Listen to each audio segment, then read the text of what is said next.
This is Business Talk, and I'm Norman Liss. We devote our program to helping people do business better. And one of the ways to do business better is to find out what the media think about us and perhaps some concepts. And my guest today is Greg David, who is the editor of Crain's New York Business and also the editor of a new publication called Crain Small Business, which will not only cover Westchester, but will also cover Manhattan. And Greg, I'm delighted you can come here today. And really, the question is, how come? How come Crain's has decided to start this publication, Crain Small Business, that will be covering Westchester as well as New York City? Well, thank you for having me. Our reason for starting Crain Small Business is that interest in small businesses and what they're doing and what they can do has been at an all-time high. Interest. Why? Well, there are more of them. Also, it's generally believed, of course, that small businesses are the growth engine of the economy. A supposition I'm not sure I agree with, but it's generally believed that. I don't understand that term, the growth engine of the economy. That new jobs in the economy are going to be created by small businesses, not large businesses.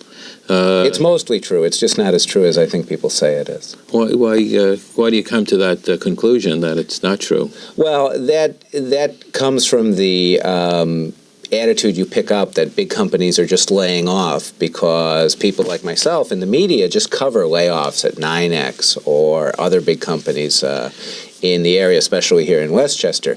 The answer is that it's easy for the media to cover layoffs. It's hard for the media to cover job creation, so you don't hear about job creation at good-sized companies. Nevertheless, small businesses do play a crucial role in the economies of New York City, of Westchester, and of the whole country. But as the larger companies shrink, and of course Westchester has been corporate headquarters for so many companies, and as companies leave the area, not only does it take the people who formerly worked for them to seek other means of livelihood, but also many of the small businesses which depended upon them for work don't have these clients anymore. Certainly are not getting the volume. So it creates quite a big problem here. Well, it is a big problem. It's a particularly big problem in Westchester because of the nature of the Westchester economy. There are two economies in Westchester. Mm-hmm. There's the commuting economy, and there's the economy that is dependent on business activity within the county. During the recession, which thank God is over, but it was awfully long and hard, Westchester lost 10%, just under 10% of all the jobs in the economy. What's important about that number is it's the same number as the New York City lost. New York City also lost 10% of its jobs. So the recession was just as bad in Westchester as it was in the city. No question. But the commuting economy didn't suffer at all. If you look at Metro North ridership numbers, and let's presume that those are a proxy for the people who take the train into New York City, Metro North ridership did not fall at all during the recession and is beginning to inch up again. Why? Why? Because the people in Westchester who have jobs in the city didn't lose them. So the commuting economy in Westchester stayed robust, and the in-Westchester economy suffered badly during the recession. The title of the new publication is Crain's Small Business, and it's not the first Crain Small Business. So obviously, Crain, which publishes Advertising Aid and Crain's New York Business and other publications, felt that there was a need to do that, but did not come to New York first because you have a Crain Small Business in Chicago and you have another one in Detroit. Right. And why not New York earlier, and why New York now? Well, we're not that far behind the other cities. We're only about 9 months behind their starting points. And those publications are older and somewhat more established than we are, even though we're a decade old and got into this earlier. The actual reason for that is that Crain's New York business, probably more than the publications in Chicago and Detroit, has always given great voice to small business concerns. We've covered small business in New York in a very aggressive aggressive way, and it took us a while to figure out how this new product would fit into what we already do at Crain's New York business. The answer to that is the new publication, Crain's New York business has 70,000 readers. Crain's Small Business will have 35,000 different readers. So your first issue is out now. It's out now. And your second issue is going to be? It'll be in the mail in the first week of September, late August. It'll be dated September. That's when we go monthly. Okay, so you start going monthly in September, and you'll be how many issues a year? 10 issues a year. Monthly is, in this case, is going to be 10 issues from now. And what's the focus now? You are doing a lot more Westchester in small business than you are doing in New York business. So what's the focus? What sort of articles are in the works? What's in the first issue? Well, the basic design of Crain's Small Business is to be targeted to small businesses, and we expect 90% of the businesses that read Crain's Small Business to have under $5 million in sales. So that's the marketplace that we're targeting. We also are targeting people who have home offices with special material for them. Crain Small Business will provide trend coverage of issues that are important to small businesses. We'll do profiles of small businesses. We'll talk about the things that affect small business, government regulation, taxes, management issues. Unlike Crain's New York business, Crain's Small Business will have a much more how-to focus to it. And there will be a section on Westchester in every issue of Crain's Small Business. So when you say a section, so it's definitely not just intermingled, but it will be a definite Westchester section. Well, new publications grow and mature and change. The issue people could be seeing these days has a section. We might decide to do that differently in September. That's one of those decisions which will certainly be reviewed after we hear from our readers. It's an interesting point. I interviewed the editor of another publication not too long ago, and she told me that the small section became the publication, and the main section just disappeared, and the small section became the whole publication. So it's very true. I guess it's not an experience that's unique with your publication. No, all publications change. All publications change at different paces, but any new publication winds up changing a fair amount. Yes. We've made our best guesses of what's helpful to our readers. We're actually going to put a little fax poll in the first issue and ask people to send them back and tell us what they think. You talk about how-to, and the focus of this program as it continues will be on how people in small businesses can do business better. What has your research shown? What are people interested in knowing about as far as the how-to aspect? I think small business people are interested in knowing anything that will help them. What are the biggest concerns of small business? Well, the biggest concern of any small business is usually money. Getting money, getting capital is like the overwhelming concern of most small businesses. And the first issue, by the way, has a special section on financing, on ways to get it. Management issues are always important to small businesses. I think political issues are very important to small businesses these days. What do you mean by that? Nowhere is government more intrusive on the life of business than in New York State, especially in New York City, but also elsewhere. It's a very intrusive... You said that in a negative way, don't you? I do mean that in a negative way. It's intrusive because it makes life difficult, because it's anti-competitive. I think it's one of the... If you count taxes in that issue, it is the most important issue for how the New York economy is going to grow and change. But you can also divide them into two parts, the tax issue and the regulation issue. And why is that? Is it New York style? What's the reason for that? Yes, it's New York style. It's a legacy of the kind of politics that has triumphed in New York. New York is one of the most liberal states in the nation. And it's a legacy of how good the economy has been here for a long time, and therefore it wasn't very important.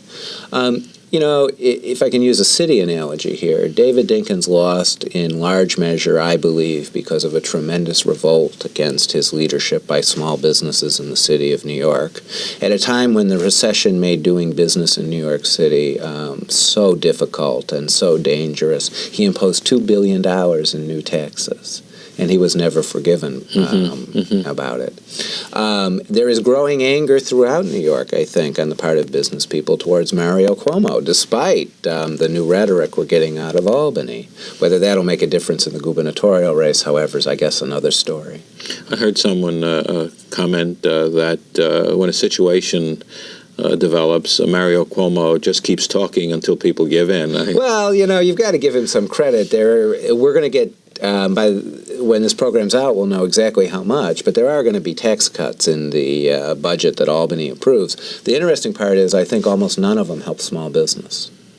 None of them help small business. No, as all the small business people watching this program know, virtually all small businesses are incorporated as what's known as Subchapter S corporations. Essentially, although there are some nuances here, Subchapter S corporations pay income taxes on their personal income tax. Well, we're not cutting the very high personal income tax rate in New York. It's 7.875%, and it kicks in at income of $26,000. So it's a very high tax rate for, let's say, a modestly successful small business. There are so many people. You mentioned home offices. There are so many people. You talk about up to $5 million being categorized by you as a small business, but we think small businesses are larger. This publication, the vast majority of readers will have less than $5 million in sales. But there are so many businesses that are concerned, you mentioned home offices, that are concerned with when the phone rings, I hope the baby isn't crying or the vacuum cleaner isn't running, because they are working from home. Right. And it's a question of staying alive in many cases, and if you lose one major account, you're out of business. That's the heart of the small business companies, I think, that have broken off from other companies, moved up from New York City, started a family and working from home. Actually, we have a story about child care and home businesses in the first issue. We are going to attack that issue. Small businesses, we know the failure rates are very high in small businesses. They are very chancy things. And I think one of the things that people who pursue policies that don't help small businesses don't understand is the risks small business people take. Most small businesses are started, especially these days, by risking everything you have. The first thing a small business person does is they go out and get as many credit cards as possible. And the first source of financing for a small business is to run up the credit card debt. Hitting up the relatives, I guess, is a close second, but that's what you do. When you need somewhat more substantial financing, the banks require that you put your home on the line. So you're either going to lose your home or lose all your equity in the home whenever you want to sell it if your business doesn't succeed. So small business people take tremendous risks when they go out and form a business. And I'm not sure that sense of risk is well appreciated. Well, not by the small business people themselves, but by the people who pass tax laws or health insurance laws or all the rest of it. One of the things that small business people talk to me about is how do you get new business? And there are various ways: satisfied customers, recommendations from other people, cold solicitation. It's tough to get business, isn't it? Oh, I think marketing is the worst. That's why I could never be a small business person. Good small business people are selling all the time. Everybody's a prospect. And staying alive, and I know a lot of people don't take into consideration one very important factor, and that's the float. You bill out the money, but it may be 30, 60, 90, or never that you get your money in many cases, especially since you're taking all kinds of business to stay alive. The challenges, I think, of small businesses are endless. We're also going to have a story in the first issue about how to deal with your debts when they're out of control. And there's an interesting concept in this issue about arbitrating the debts, calling in an arbitrator to work out a settlement between you and your creditors and the way things that can happen. It also has advice on what to do and what not to do. So you're saying that the prime consideration seems to be financial. I think finances overhang small businesses all the time. Just to the extent you have a payroll, making it. To the extent you're paying rent, making that rent payment. The banks don't let you. It's not like you have this line of credit on the bank and you just run it into the red till the bank finally wakes up and decides you're in trouble, the way that happens with a big company. Another problem that I've heard is once you get the business, you get the order, whatever it may be. How do you serve it? If you're understaffed, do you use outside sources? Do you start to build up overhead in personnel, hoping that the business will continue? And I think that's a problem that faces a lot of companies today. They don't know where to go once things start to get good. You know where the real connection point there is the people who start businesses from their home, who have this initial flurry of success. The big leap for those companies is leaving the home, having an office, and hiring someone. And, that winds up being particularly a key issue for women-owned businesses. There are thousands and thousands of women-owned businesses. If I can get the number right, there's something like 30,000 women-owned businesses in New York City. But 98% of them have no employees. Mm-hmm. And making that leap to adding staff is a crucial thing. One of the things we do in Crain's New York business, and we're also going to do in Crain's small business, is that we have something called the advisor, where we take one company's story and tell it and bring experts in to talk about how they can do it better.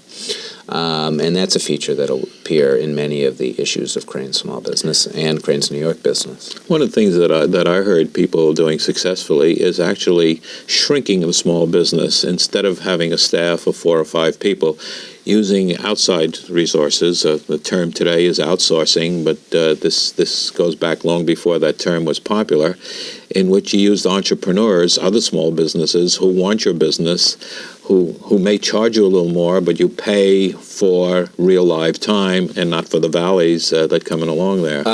That's a good strategy, but quality control and the ability to meet your obligations are always difficult in those circumstances. Downside. Yes. On the other hand, it eliminates the overhead, and therefore you're not feeding a lot of other mouths when business may drop off a little bit. They're very tough issues that's clearly a tough issue that people have to face. So the whole Crain small business approach is really heavily on the how to do, as you see. There'll be a lot of how to, but there'll also be a lot of trend stories. A good business publication, which is what I think, of course, that I'm doing, provides useful information without just writing how-to stuff. Crain's New York business is in the marketplace of spotlighting up-and-coming companies. Many people use Crain's New York business as a leads publication to know who's doing well and who's not doing well, and to spotlight interesting things. So we're going to write about trends. We're going to write about all kinds of different things. But where there's a distinction between the two publications, there's much more how-to in Crain's small business.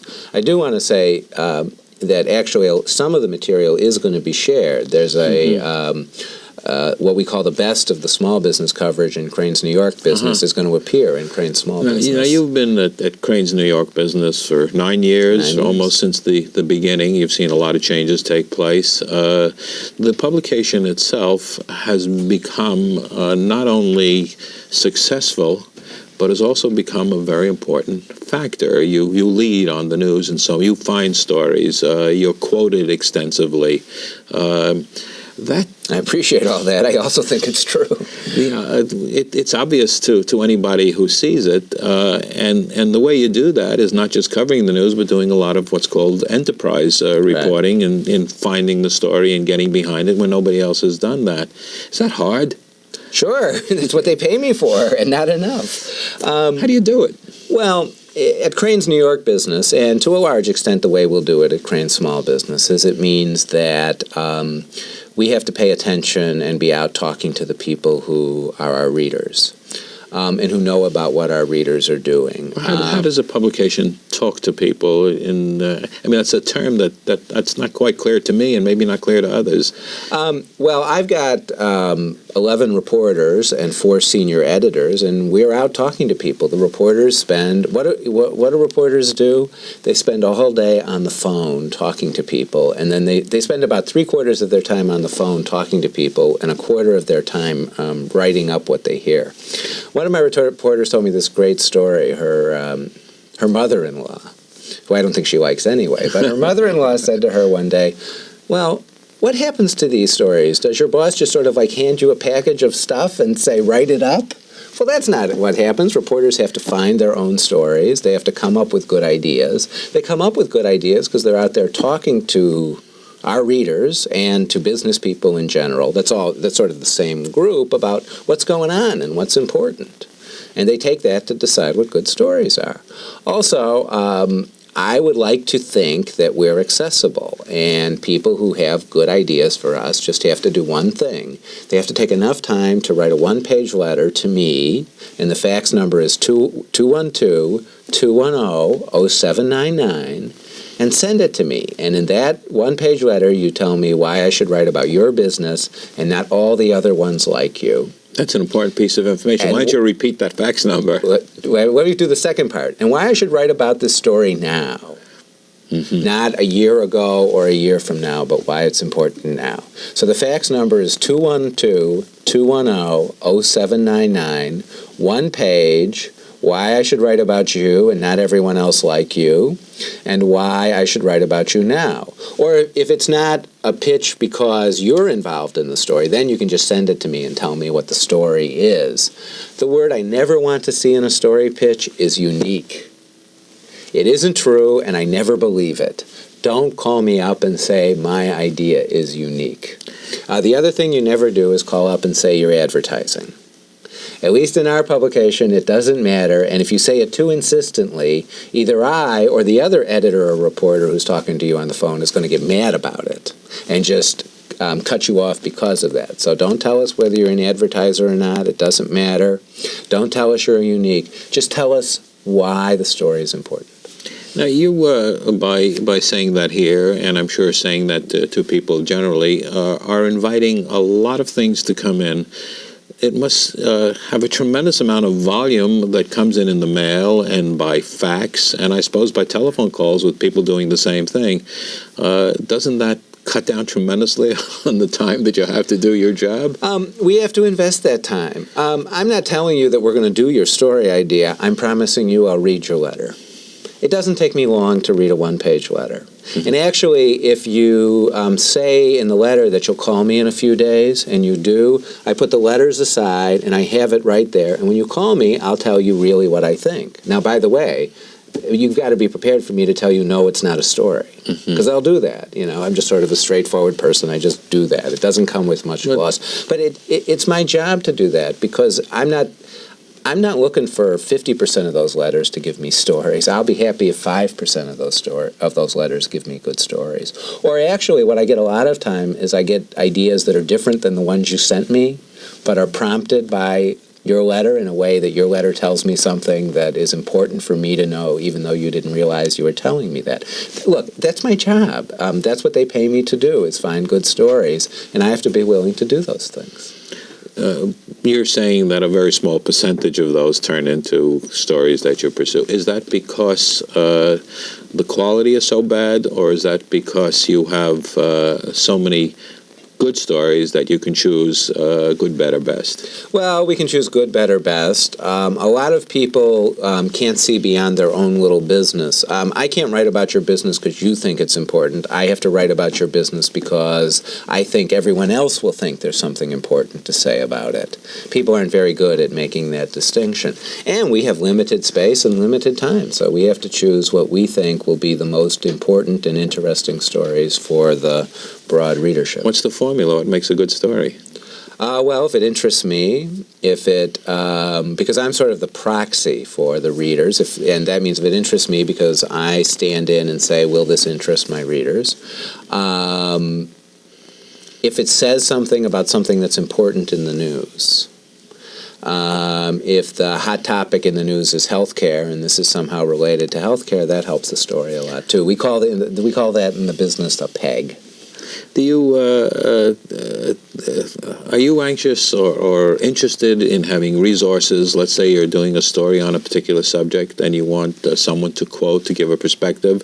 it may not be a person about whom the story is, but if you're writing on a particular phase of the Westchester economy, someone who is particularly adept at that, either from a university or somewhere else? Are you interested in that type of source? We're always interested in experts. Matching up the reporter who's working on the story and the experts is a little hard as far as the logistics of it. But if people send me lists of good sources in Westchester, we'll try to get them to the right person.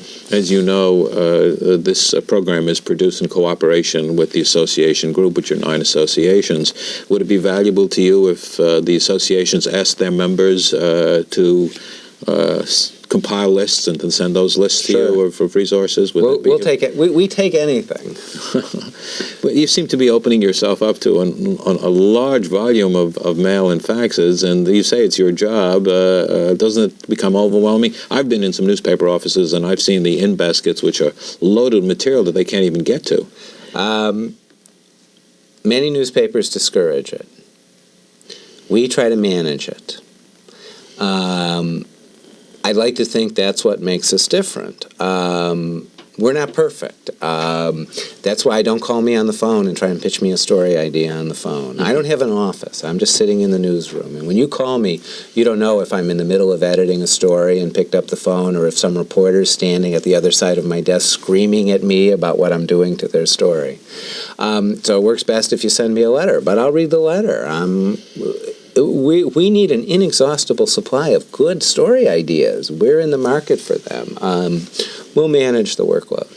Do you feel that there is a strong Westchester market? There are publications here that are covering business. The daily newspapers, the Gannett newspapers cover business every day. Sort of. And you still feel that there's a market here? Well, we've read the competition, and we think there's a market here, yes. Mm-hmm. We think that there are important business connections between Westchester and the city that we can capitalize on. We also think that many of the issues that exist in Westchester are common to businesses in the city and have to do with the fact that both localities are located in New York State. And we think we have a particular expertise and insight on the topics of small business and the economy that we can bring to bear. Well, I have to bring to bear the fact that we've run out of time, and I thank you very much for coming here and enlightening us about Crain's small business and what the future is going to be. My guest today has been Greg David, who is the editor of Crain's New York Business and the new Crain Small Business. The name of this program is Business Talk. I'm Norman Liss, and I invite you to watch this program every other week as we find ways to tell you how to do business better. Until next time at this time, good luck.